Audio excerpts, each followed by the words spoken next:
to interrupt, Dad, but I need to ask you something. Go ahead. Did you borrow my razor?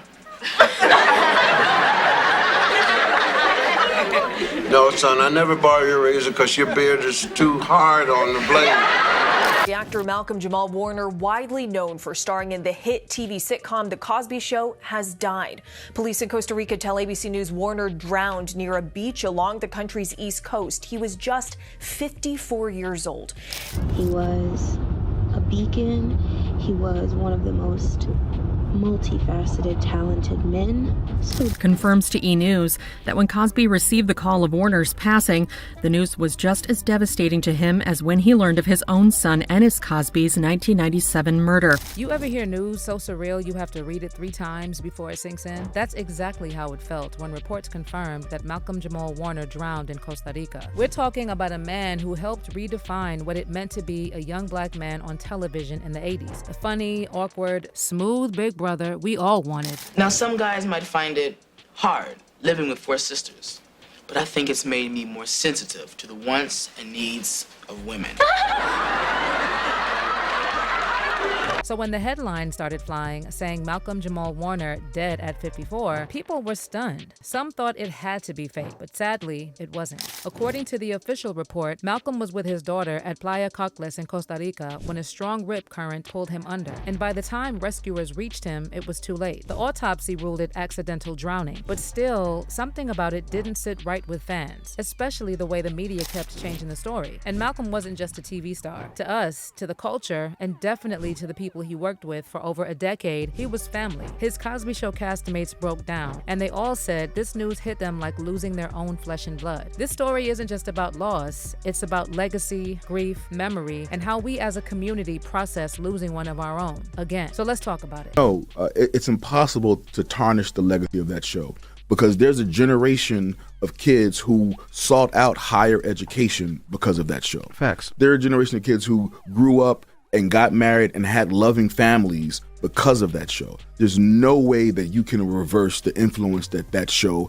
has had on the culture. Well, if you're feeling like Malcolm-Jamal's death doesn't seem totally accidental, you're not alone. And a lot of that comes from how the story in the media kept changing. So right after the news broke, the first report said Malcolm and his 8-year-old daughter were both in the water and got caught up in a rip current together. But less than 2 days later, Costa Rica's Judicial Investigation Agency put out a statement that changed things. They said that Malcolm was playing with his daughter at the seashore, and she was already out of the water before he got pulled in by the current and drowned. According to their statement, that's when Malcolm and another man were swept away by the current. They're also now saying there wasn't just one, but 3 tourists at the scene who happened to be doctors. And even though they were able to save the other man who nearly drowned, somehow none of them could save Malcolm. So the fact that the details keep changing is setting off alarm bells for a lot of people. At the same time, fans and even folks who live there started pointing out something else that doesn't add up. Playa Cocles, where all this went down, is known for deadly rip currents and barely any safety in place. And there are actual studies calling it the most dangerous beach in Costa Rica. So it's wild that Malcolm took his daughter there to swim while his wife stayed back at the hotel. And for some reason, there were no lifeguards on duty that day. The local volunteer lifeguard group admitted the beach was basically unmonitored because they're low on resources. But still, there are warning signs posted all along the beach about the risk of drowning. So this is the beach where all this unfolded, but really, as soon as you get here, even before you get onto the beachhead, you can see some warning signs for people who are coming to enjoy the day here. It says Corrientes de Resaca todo el año, basically warning people there is a current here throughout the year. You can see there are warnings for surfers, there's warnings about wave conditions, and then take a look at this massive sign says you can survive a rip current. Clearly, they're warning people about the conditions that can develop, and unfortunately, the conditions appear to have pulled out Malcolm-Jamal Warner over the weekend. So it really doesn't add up that Malcolm would take his young daughter to a beach known for dangerous currents and then just leave her alone while he went swimming with a friend. Because that's not who Malcolm was. He wasn't reckless. No wild nights, no headlines, no messy drama. The man was on a quiet vacation and his family was everything to him. I've never second-guessed it.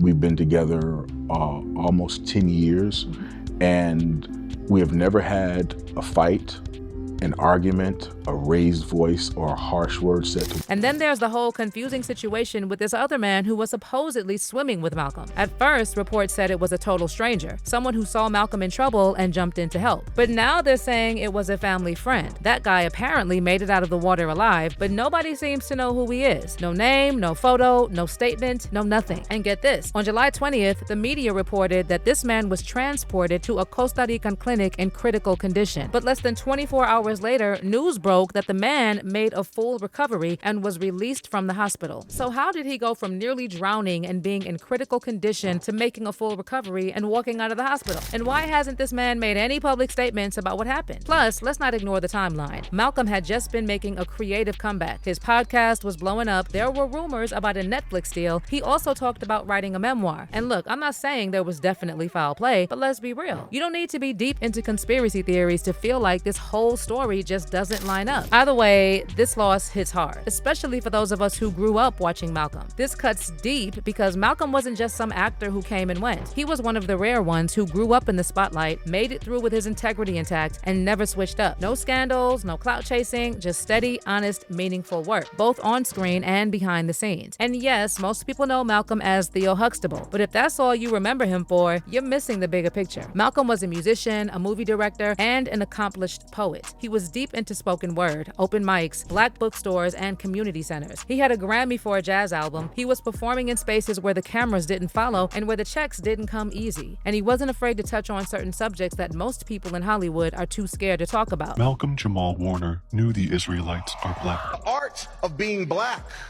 is often an acrobatic act in defending black humanity in a world that worships a pale, long-haired Anglo-Saxon savior, even though the Bible clearly describes him as a bronze-skinned, woolly-haired Hebrew.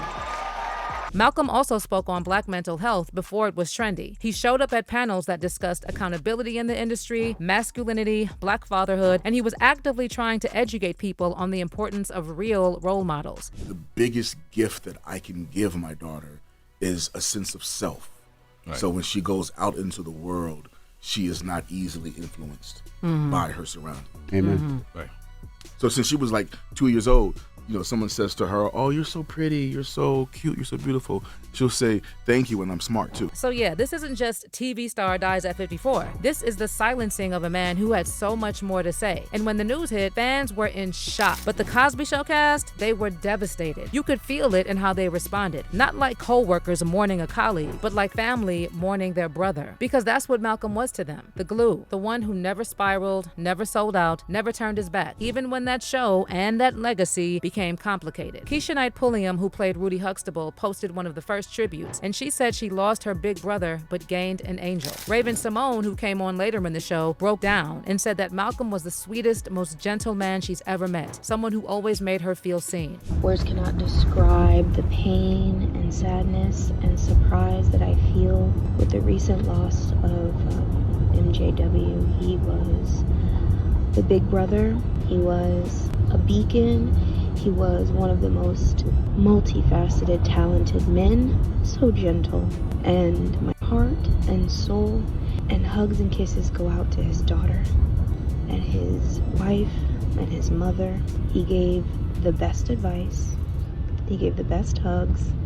And his smile will always be a huge, bright, white smile on my head forever. Then came Jeffrey Owens, who played Sandra's husband Elvin on The Cosby Show. Now, you might remember Jeffrey from the whole Trader Joe's incident a few years back. Jeffrey went viral after photos of him bagging groceries at a Trader Joe's were posted online. And both mainstream media and trolls online shamed him for going from TV star to cashier. But Malcolm was one of the first people to publicly defend Jeffrey, and he had some strong words for the news outlets who tried to shame him. Malcolm wrote on Instagram, "Just when most of us get sick and tired of social media and how heartbreaking it can be, something heartwarming like this happened. I can't express to you how full my heart is seeing how social media has rallied behind and supports Jeffrey Owens. Jeffrey is a good dude. It's actually a distinguishing quality of his. So it's no wonder that he is willing to do whatever he needs to do legally to take care of his family." What people don't know about Jeffrey is that not only did he graduate cum laude from Yale, but he is an accomplished theater actor, pre and post Cosby. His intimate knowledge of Shakespeare as an actor and director puts many of us to shame. And in a way, we should thank Fox Fox News and the miserable for their attempt to shame him. With the love and support he's getting from everybody, he's about to get more work. Trader Joe's is not a career change, you dumb out there. It's a placeholder gig that allows flexibility to go on auditions and then to take time off to go to work when booking said auditions. An actor's life is a series of ups and downs. As my mama used to tell me when I was a teenager, if you're in this business long enough, you will have dry spells. Watch this be the best kickstart this dry spell needed. Salute and mad respect to bro. So when Jeffrey paid tribute to Malcolm after the tragic news hit, it wasn't performative. He said the news left him almost speechless and added, Malcolm was a lovely man, a sweet and sensitive soul. I respected him for many reasons, including the fact that he genuinely loved the act of creation. He had the mind of an actor and the heart of a musician. He was generous too. I did a theater project long ago and asked him to participate, and he was there for me. My heart goes out to his family. And then there was Bill Cosby. Now say what you will, and believe me, we will. But when he released a statement, the whole internet stopped. He called Malcolm the soul of the show and said losing him felt the same way as losing his real son, Ennis, who was killed in 1997. When the news came to me, and the news came to me in a way that we're not really sure, and we don't know this, and we don't know whether, because it's the same way I got the news about Ennis. I don't know about his swimming.